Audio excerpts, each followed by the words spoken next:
PMLN نکال گئی ہے. آپ تو اس شہر کی اور اس کے ایک ایک خطے کی سیاست سے واقف ہیں, تو یہ بالکل ٹھیک سیٹیں پر نکال دی جو کہ آپ نے وہ لاہور ہائی کورٹ کا ذکر کیا نا. تو لاہور ہائی کورٹ نے تو وہ بالکل یہ جو 3 سیٹیں ہیں آبویسلی جو کینڈیڈیٹ تھے, جو آزاد کینڈیڈیٹ کنٹیسٹ کر رہے تھے, وہ کہتے جی ہمارے پاس فارم 45 موجود ہے اور اس کے مطابق وہ جیتے ہوئے ہیں. اور کیونکہ ہم تو نمبر 3 پہ ہیں تو کمپٹیشن بٹوین 1 and 2 تھا. لیکن کچھ ایسی خبریں بھی ہیں کہ ایک جماعت کو نمبر 2 پہ رکھا گیا اور کسی کو نمبر 1 پہ لے کے چلے گئے. لیکن it's all matter of evidence. یہ اسٹیبلش کہاں کریں گے, ہم کسی جوڈیشل فورم پہ کریں گے.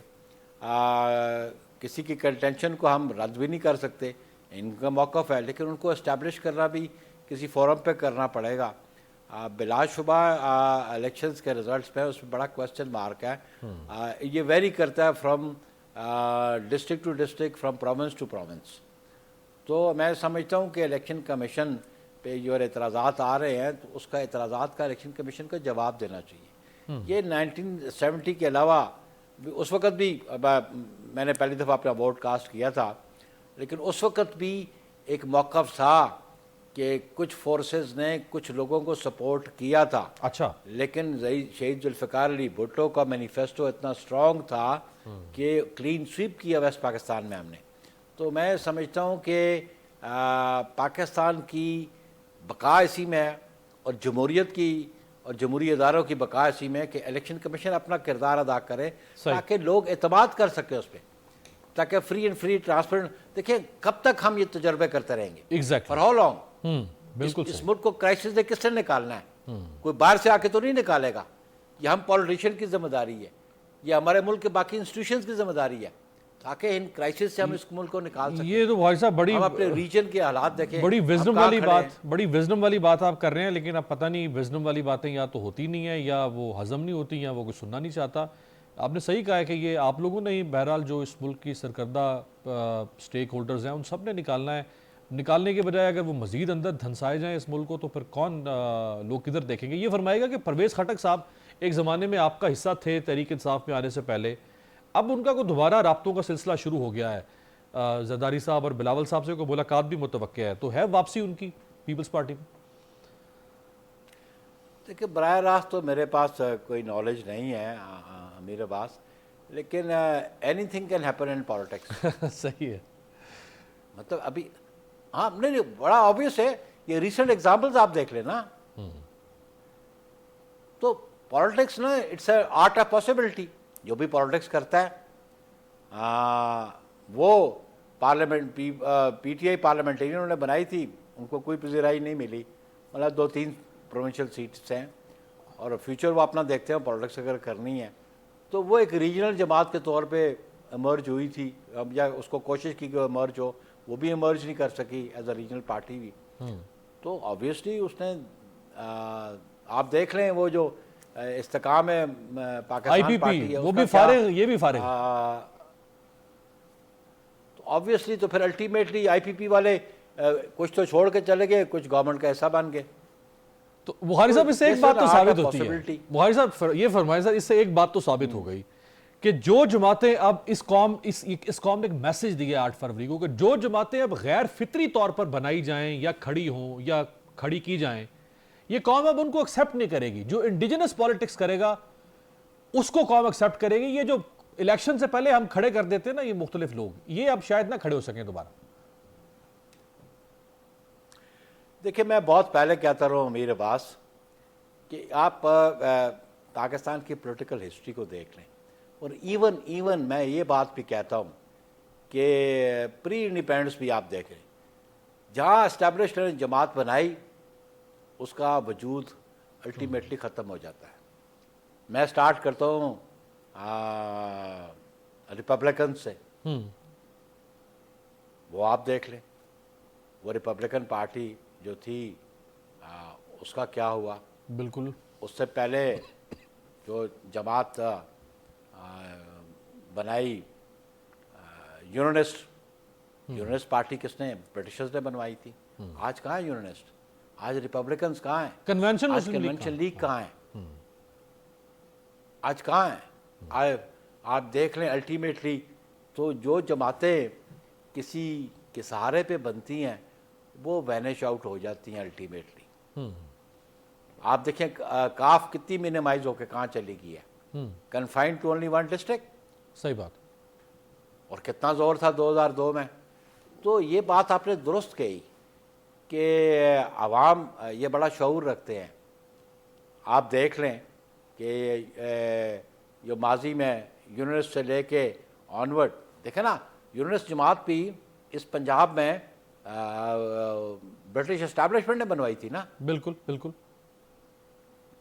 دس از ہسٹری. تو پھر الٹیمیٹلی یہی حال ہوتا ہے.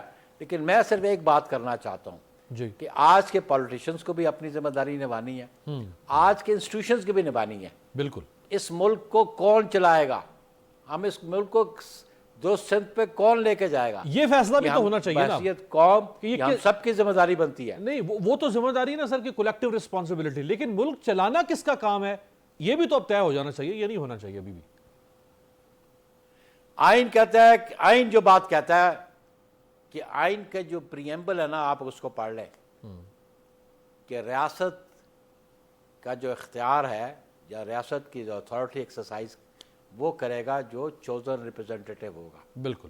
تو بنیادی بات یہ ذمہ داری چوزن ریپرزنٹیٹیو کی ہے. اور چوزن ریپرزنٹیٹیو ایک تو free fair and transparent election تاکہ لوگ اس پہ آبجیکشن نہ کریں, اور پھر جو الیکٹ ہو کے آ جائے باقی جتنے اسٹیٹ انسٹیٹیوشنز ہیں وہ اہمیت دیں اس کو, اور جو اختیار ہے اس کو اتھارٹی ایکسرسائز کرنے کو ایکسیپٹ کریں. بالکل صحیح. اچھا بخاری صاحب, یہ خبریں بھی سامنے آ رہی ہیں کہ حکومت اب 65 سال سے زائد عمر کے لوگوں کو بھی عہدے دینے یا ملازمت دینے یا ملازمت جاری رکھنے کے لیے قانون سازی کرنے جا رہی ہے, اور تحریک انصاف نے اس پر یہ الزام لگایا ہے کہ چیف جسٹس قاضی فائز عیسیٰ صاحب کو 65 سال کی عمر سے زیادہ بھی یہ حکومت ریٹین رکھنا چاہتی ہے. اگر کوئی ایسی موو ہوتی ہے تو کیا پیپلز پارٹی جیسی کانسٹیٹیوشنلسٹ پارٹی کیا وہ اس موو کو پھر سپورٹ کرے گی اگر کسی فرد واحد کے لیے ایسا ارینجمنٹ بنایا جائے؟ نہیں, پرسن اسپیسیفک لا تو پیپلز پارٹی کبھی بھی سپورٹ نہیں کرتی. پہلی بات تو آپ کو بتا دوں, چاہے وہ کانسٹیٹیوشنل امینڈمنٹ ہو یا کوئی اور سب آرڈینیٹ لیجسلیشن ہو. اور یہ تو آپ کو پتہ ہے, یہ تو کانسٹیٹیوشنل امینڈمنٹ چاہیے ایج انہانس کرنے کی چیف جسٹس کی نہیں بلکہ جج of a supreme court. It is not the chief justice, it is دی جج آف دی سپریم کورٹ. اس کا جو ایج متعین ہے وہ 65 ایئرز ہے. جج of a high court is 62 years irrespective he is a chief justice or not. میری بات سمجھیے. بالکل بالکل. ایک تو you need a constitutional amendment, جو فریمر آف باقی ایک there should be some exception. باقی جو آپ ملازمت کرتے ہیں under the civil servant rules اور سول سرونٹ ایکٹ ہے, that is something else. اس کی تو کانسٹیٹیوشنل پروویژن ہے. رائٹ. مثلاً کانسٹیٹیوشنل پروویژن ہے کہ پریزیڈنٹ کی عمر جو ہے وہ 45 ایئرس سے زیادہ ہونی چاہیے. مثلاً کانسٹیٹیوشنل پروویژن ہے کہ جو سینیٹر ہوگا اس کی عمر 30 سال سے زیادہ ہونی چاہیے, 30 سال سے اوپر ہونی چاہیے. اسی طرح نیشنل اسمبلی کے ممبر کے لیے 25 ایئرز ایج ہے. صحیح. تو یہ تو بیسکس ہے. تو جب بیسکس چینج کرنے کی بات ہوگی تو پھر یہ پارلیمان کے پاس 2/3 میجورٹی ہونی چاہیے. اور پھر پاکستان پیپلز پارٹی موقف دے گی جب پارلیمان میں حکومتی جماعت اس معاملے کو لے کر آئے گی. چلیں, یہ آپ نے اچھی وضاحت کر دی, چونکہ آپ خود لائر بھی ہیں, آپ نے یہ وضاحت کر دی. اور جن لوگوں کے ذہن میں یہ ابہام اگر تھا کہ حکومت with a single stroke of pen کسی بھی عہدے دار کی, چاہے وہ چیف جسٹس ہو یا کوئی ہو, اس کی مدت ملازمت میں اضافہ کر دے اگر وہ کانسٹیٹیوشنل کسی کنڈیشن کے یا آبلیگیشن کے خلاف ہو تو اس کے لیے پھر آئینی ترمیم چاہیے ہوگی. اس طرح نہیں کیا جا سکتا. بہت بہت شکریہ. نیر حسین بخاری صاحب ہمارے ساتھ موجود تھے. ایک بریک پر جاتے ہیں. بریک کے بعد شیخ رویل اصغر پاکستان مسلم لیگ نون کے رہنما ہمارے ساتھ ہوں گے.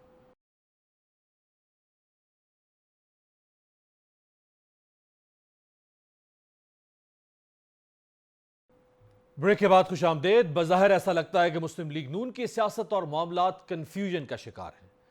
گزشتہ روز سپریم کورٹ کے حکم پر بننے والے فیض آباد دھرنا انکوائری کمیشن رپورٹ کے مندرجات سامنے آئے. لیکن بعض نون لیگی رہنماؤں نے اس پر عدم اعتماد کا اظہار کرتے ہوئے اسے مسترد کر دیا ہے۔ وفاق اور ملک کے سب سے بڑے صوبہ پنجاب میں مسلم لیگ نون کی حکومت ہے، لیکن نون لیگ پنجاب کے صدر رانا ثناء اللہ کہتے ہیں کہ انتخابی مہم کے دوران ہم نے عوام سے جو وعدے کیے تھے وہ سادہ اکثریت سے مشروط تھے۔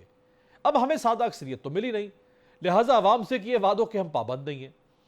عام انتخابات کے بعد نون لیگ کے کچھ رہنماؤں نے اپنی شکست کھلے دل سے تسلیم کی، لیکن اب کئی نون لیگی رہنما یہ موقف اختیار کر رہے ہیں کہ ان کے ساتھ بھی الیکشن میں دھاندلی ہوئی ہے۔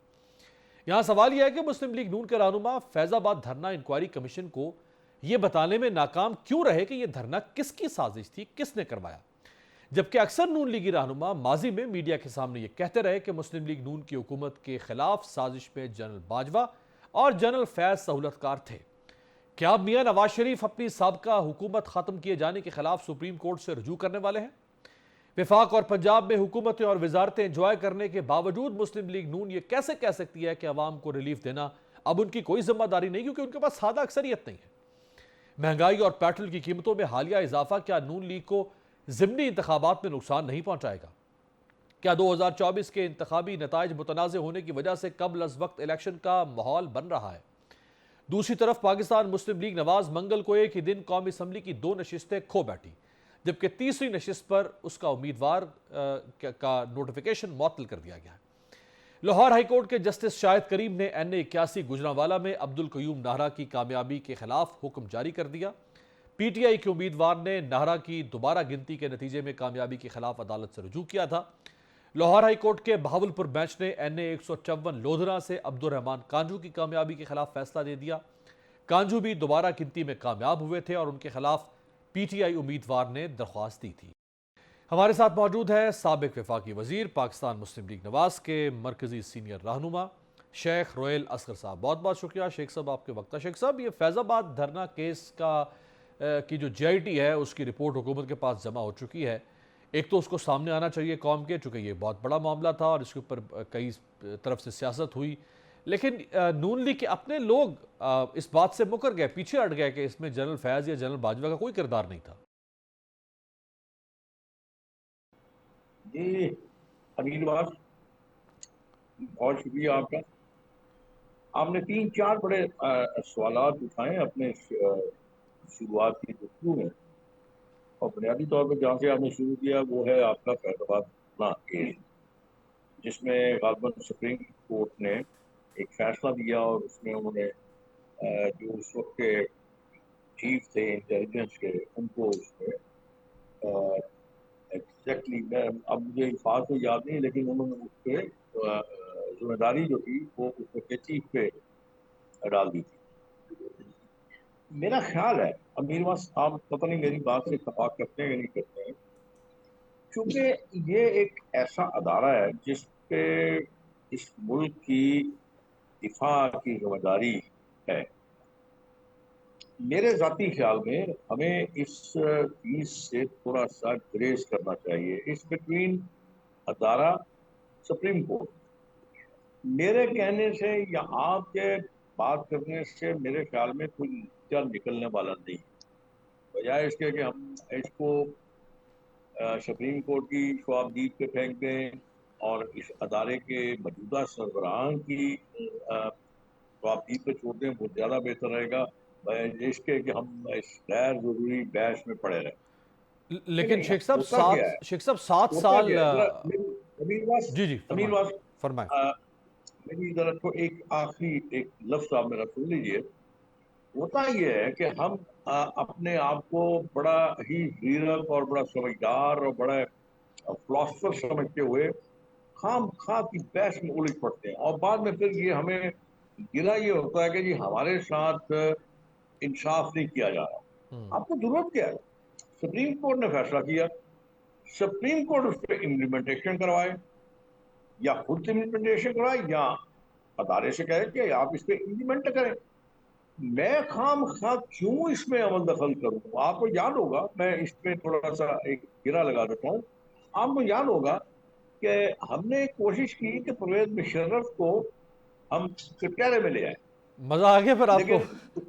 نکلا آپ کو یاد ہے نا؟ جی عدالت میں جاتے جاتے گاڑی مڑ گئی امراض قلب کے ہاسپٹل کی طرف، اور آپ اس کے مرنے تک آپ اس کو پاکستان کیا آپ کسی میرے خیال میں شاید مجبور نہیں کر سکے کہ آپ اس سے کوئی بات نکلوا لو یا بات کروا لو. تو میرے خیال میں اس چیز کا میرے خیال میں صحیح ہے. 100% میرا تو ذاتی اگر آپ مجھ سے رائے لیتے ہیں تو میں یہ کہوں گا کہ آپ کو ان اداروں کی جنگ سے ان اداروں کی کھینچا تانی سے آپ کو باہر رہنا چاہیے. آپ کو اس میں دخل نہیں دینا. لیکن شیخ صاحب دیکھیں نا 7 سال آپ کی پارٹی نے اس پر سیاست کی, 7 سال آپ نے جنرل فیض حمید کو برا بھلا کہا, آپ نے میڈیا ٹرائل کیا جنرل فیض حمید کا, جنرل باجوہ کا. آپ کی پارٹی نے احسن اقبال سے لے کے باقی لوگوں نے کہا کہ جی انہوں نے ہمارے خلاف دھرنا کروایا, انہوں نے یہ حکومت گروائی. یہ نہیں کہیں کھل کے بات ہوئی, کہیں بادو نظر میں. اب کہہ دیں کہ نہیں جی اس میں. ہاں جی میری گزارش سن لیجیے, میں آپ کی بات کو سمجھتا ہوں. جو یہ لوگ کہتے رہے نا, آپ ان سے یہ بات پوچھیں. میں نے آپ کو اپنی رائے دی ہے. احسن اقبال صاحب تو آج تک اپنے اس ملزم سے انصاف نہیں دلوا سکے جس نے ان کے ہاتھ پہ یا بازو پہ گولی ماری گولی ماری تھی. صحیح. اور مطلب ہم بڑی بڑی باتیں کیوں کرتے ہیں؟ میری ایک کیپیسٹی ہے, میری ایک وسعت ہے, میرے اختیارات کی ایک حد ہے. مجھے اپنے اختیارات کی حد کو تجاوز نہیں کرنا چاہیے. جب آپ اپنے اختیارات کی حد کو تجاوز کریں گے تو پریشانی تو پھر آپ کا چوکٹ کو چھوئے گی. میں اپنی بات کر رہا ہوں, میں کسی کی بات نہیں کر رہا. میں جو اپنے خیالات کا اظہار کر رہا ہوں, کوئی مانے نہ مانے مجھے اس سے کچھ لینا دینا نہیں. جی اب آپ فرمائیے. ٹھیک ہے. اب خواجہ آصف صاحب اس وقت بھی وزیر دفاع ہیں, پہلے بھی وزیر دفاع رہے, ابھی تو سرونگ ڈیفنس منسٹر ہیں. وہ یہ کہہ رہے ہیں کہ فیض آباد دھرنا انکوائری کمیشن کی رپورٹ ایک مذاق ہے. وہ کہہ رہے ہیں کہ جی رپورٹ لکھنے والوں کو اپنے گریبانوں میں جھانکنا چاہیے, کیونکہ اس رپورٹ کی تو کوئی وقت ہی نہیں ہے. نہ آرمی چیف قمر جاوید باجوہ پیش ہوئے کمیشن کے سامنے, نہ فیض حمید کمیشن کے سامنے پیش ہوئے, اور ان کے بیانات کے بغیر تو رپورٹ مکمل ہی نہیں ہو سکتی. اب ملک کا وزیر دفاع کہہ رہا ہے, اور آپ کی حکومت پر الزام لگا کہ جی پنجاب حکومت کی نالائکی کی وجہ سے یہ دھرنا ہوا. تو کسی طرف تو نون لیگ کھڑی ہو نا, مدعی بھی خود بنی تھی, بھاگ بھی خود گئی یہاں سے. اپنی بات اس کے متعلق میں کیا کہوں. وہ پاکستان مسلم لیگ نون کا ایک اور ارسطو ہے. ارسطو کہتے ہیں نا, خواجہ آصف ارسطو ہیں. وہ ایک ارسطو ہے, اور اس کی باتیں میرے خیال شاید وہ کرنے کے بعد اس کو بھی سمجھ نہیں آتی کہ اس نے کیا کہا تھا. تو میرے خیال اس کو اس کے حال پہ چھوڑ دیں آپ. ان کے بیانات کی وجہ سے کیا ڈیمیج ہوتی ہے پارٹی؟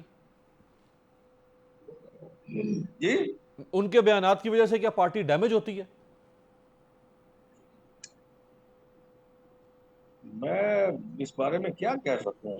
میں اکثر یہ بات کہتا ہوں کہ آپ جب دیکھیں, میں آپ کے پاس بیٹھا ہوں اس وقت آپ کی اسکرین پہ, کم دیکھنے والے ہیں, زیادہ دیکھنے والے ہیں, کم سننے والے ہیں, زیادہ سننے والے ہیں, دیکھیں گے تو صحیح, باتیں بھی سنیں گے میری. اگر میں یہاں پہ ایسے الفاظ ادا کروں گا میرے بعد جو میری ذات کو کل مذاق بنا دیں, تو میرے خیال میں مجھے اس بات سے پرہیز کرنا چاہیے, گریز کرنا چاہیے, درگزر کرنا چاہیے, اور الفاظ ادا کرتے ہوئے یہ سوچنا چاہیے کہ یہ الفاظ صرف میرے نہیں ہیں. یہ الفاظ جو ہوں گے یہ ایک امانت بن جائے گی, پبلک پراپرٹی بن جائے گی یار. تو شیخ یہ صاحب ہم نہیں سوچتے نا, شیخ صاحب یہ سوچے سمجھے بغیر. شیخ میں صاحب ویسے ایک بات آپ سے کروں گا, جی حالانکہ آپ کا یہ نہیں ہے, اپنا سوال نہیں ہے, لیکن آپ مجھے یہ بتائیں کہ خواجہ آصف نے, یاد ہوگا آپ کو, یہ بھی کہا تھا کہ ہم اس کو, باجوہ صاحب تھے نا, باجوہ صاحب کو, فیض صاحب کو ہم اسمبلی اسمبلی بلائیں میں گے. لے کے آئیں گے. ہاں تو جب میرے خیال میں جب اس کو ایکسٹینشن دی گئی تھی, آپ نے کبھی پوچھا کہ یہ اس وقت کیا کر رہے تھے؟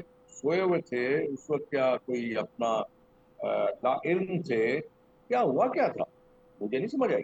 یہ ہم ہی تھے نا اس لیکن وقت یہ ایکسٹینشن دینے کے, انہوں نے دی, انہوں نے ایک بائیکاٹ تو مذاق نہیں بن کیا, گیا ہوا ہے, انہوں نے مخالفت تو نہیں کی پارٹی میٹنگ کے اندر یا مذاق کہیں. بن گیا ہوا ہے. جب کوئی حکومت میں ہوتا ہے یا پاور میں ہوتا ہے یا طاقت میں ہوتا ہے, اس وقت ہمیں ضرورت نہیں ہوتی کہ بات کرنے کی, اور جب وہ چلا جاتا ہے شیخ بس صاحب وہ نہیں, شیخ صاحب یہ فرمائے نا کہ جب ایکسٹینشن دی گئی باجوہ صاحب کو, تو نون لیگ میں سے کچھ لوگوں نے اس کی مخالفت بھی کی تھی, پارٹی میٹنگ میں مخالفت کی تھی. کیا خواجہ آصف صاحب ہم ہی تھے اس وقت کہ جی دیں, بڑی ضروری ہے ایکسٹینشن؟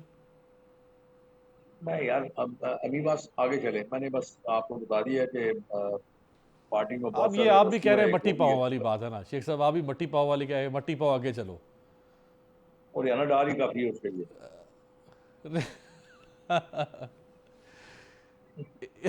شیخ صاحب یہ خواجہ صاحب کا الیکشن مشکوک ہے ویسے یا جنرلی جیتے ہوئے ہیں؟ جی خواجہ آصف صاحب جنرلی الیکشن جیتے ہوئے ہیں یا مشکوک ہے الیکشن؟ یار یہ مجھ سے میری آپ کی آواز میرا آپ کا بڑی نیاز مندی ہے یار، میرے ساتھ آپ کے بڑے پیارے مراسم ہیں. اچھا چلے ٹھیک ہے آگے چلے. مجھ سے کیوں پوچھتے ہیں؟ چلے یہ آگے آپ چلے. پوچھ لیجیے اس سے جا کے الیکشن کمیشن سے. ٹھیک ہے چلے یہ فرمائیں سر. آپ جب کسی دن پھر آپ کیجیے گا پروگرام تو پھر آپ یہ پوچھیے گا کہ میرے ساتھ کیا ہوا، وہ میں آپ کو بتاؤں گا، چلیں بڑی تفصیل سے بتاؤں گا. چلیں یہ اچھا وہ آپ اسی طرف آ جاتے ہیں. یہ فرمائیں کہ میاں جاوید. آج نہیں، جی جی آج نہیں، اپنا کام کر لیجیے. آج چلیں اور اٹھا رکھیے آج کسی اور کا پوچھ لیتا ہوں نا. 21 والا الیکشن گزرنے دیں، ہاں 21 اپریل اس کے والا. بعد میں آپ کو بڑی اپنی وہ بتاؤں گا آپ کو. صحیح ہے بالکل ٹھیک ہے. اب یہ فرمائیں سر کہ جاوید لطیف بڑے نظریاتی پارٹی میں اور بغاوت کر رہے ہیں، پارٹی میں باغی ہو گئے ایک طرح سے. ان کا بیانیہ کہ جی وہ نواز شریف جو ہیں وہ ان کے ساتھ بہت کچھ ہوتا رہا اور ان کے سینے میں بہت سے راز ہیں اور وہ بتائیں گے. اور 90 کروڑ روپے وہ کہہ رہے ہیں کہ پیسے لیے وہاں پہ کسی نے، اور میرے شیخو پورہ میں 5 سیٹیں ہمیں ہروائی گئی ہیں، یہ کسی کو جتوائی گئی ہیں. یہ کیا ہے سر؟ وہ بڑا ڈیڈیکیٹڈ ورکر تھا، میاں نواز شریف کا بڑا ورکر تھا، وہ مریم کا بڑا اسٹرانگ سپورٹر تھا. اور آپ کو یاد ہوگا اس بیچارے کو تو پہلے سزا ملی تھی، 16 ماہ اس کو بغیر کسی پورٹ فولیو کے وزیر بنائے رکھا. میں نے جوید وزیر بے محکمہ. بڑا ڈیڈیکیٹڈ ورکر ہے. بس وہ اب کیسے اس کے پاس یہ انفارمیشن کہاں سے آئی ہے اور کس نے اس کو انفارمیشن دی ہے، یہ میرے خیال میں وہ زیادہ بہتر شیخ صاحب کہیں شیخ صاحب یہ ان کا جو کہنا ہے کہ انہیں لیکن الیکشن. میں آپ سے وعدہ کیا یہ بات جی کہ میں آپ کو اپنے متعلق ضرور بتاؤں گا. آپ چاہے اس کو کس طرح لیتے ہیں، کیا کرتے ہیں، وہ ضرور کروں گا بات. آپ یہ تو انشاءاللہ 21 اپریل کے بعد تو پھر اب آپ ڈن کر لینا، وہ تو آپ آ رہے ہیں پروگرام میں بات کریں گے. یہ فرمائیں کہ یہ جنہوں نے میاں جاوید لطیف صاحب کو وزیر بنا دیا لیکن جنہوں نے وزارت نہیں لینے دی، یعنی کوئی محکمہ نہیں لینے دیا، انہی کا کوئی تعلق ہو سکتا ہے یہ الیکشن میں اگر ان کو ہرایا گیا تو؟ جوید لطیف صاحب کا جو معاملہ ہے، میرے خیال میں شاید جوید لطیف بہتر جواب دے سکتا ہے کافی زیادہ.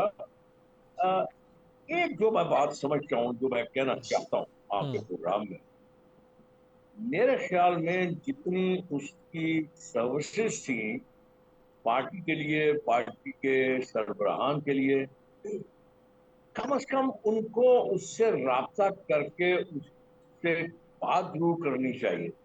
تو میرے خیال میں پھر اتنی زیادہ کنفیوژن کریٹ نہ ہو. رائٹ. لیکن ہمارے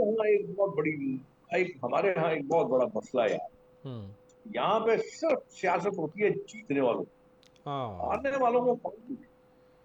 سر وہ جیت کے بہت سارے باپ نکل آتے ہیں اور وہ ہار جو ہے وہ بے اولاد ہی رہتی ہے، بیچاری یتیم ہی رہتی ہے. تو اب میں نے کہا وہ جیتنے والے کے بہت سارے باپ بن جاتے ہیں اور ہار یتیم ہو جاتی ہے، اس کو تو کوئی والی وارث نہیں ہوتا. میں وہی عرض کر رہا ہوں نا کہ یہ میں کم از کم لوگوں کو یہ بات تسلیم کرنی چاہیے اور اس بات کو 100% مان لینا چاہیے. اور جس میں کوئی دو رائے نہیں ہے، نہ ہی اس میں کوئی ایسی بات ہے جو سیکرٹ ہے. یار یہ تو ہوتا ہے، آئے گا. رائٹ. بہت شکریہ شیخ روحل اصغر صاحب، سابق وفاقی وزیر، مسلم لیگ نون کے رہنما ہمارے ساتھ موجود تھے. ایک بریک پہ جاتے ہیں. بریک کے بعد پاکستان میں غیر ملکی سیاح اگر آتے ہیں، ورنہ تو آتے نہیں، اگر آتے ہیں تو ان کے ساتھ کچھ بدتمیزی یا ناشائستگی کے واقعات پیش آتے ہیں. یہ تشویش کن ہے پاکستان کی سیاحت کے شعبے کے لیے. بریک کے بعد بات کریں گے.